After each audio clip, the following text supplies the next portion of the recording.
ఒక్క మాట చెప్పనా అండి, మనము గోడ కట్టడానికి ఇటుకరాళ్ళు చాలా ఉన్నాయి కానీ ఆ ఇటుకరాలు గుట్టలో ఉండడం కాదు, కానీ కట్టుబడిలోనికి రావాలి. అంటే కట్టడానికి ఎన్నుకొనబడ్డాం.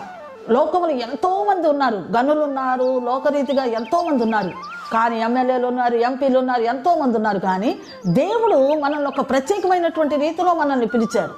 అంటే గుట్టలో ఉండడం గొప్ప, కట్టుబడిలోకి రావడం గొప్ప. మనం కట్టుబడిలోకి వస్తే అది ఒక గోడగా తయారవుతుంది. నశించిపోతున్నటువంటి ఆత్మని రక్షించడానికి మనం ఒక గోడలాగా నిలబడి ఉన్నామండి. ఎంత గొప్ప ధన్యత! ఇలాంటి గొప్ప ధన్యత స్త్రీలమైనటువంటి మనకే ఇవ్వబడింది.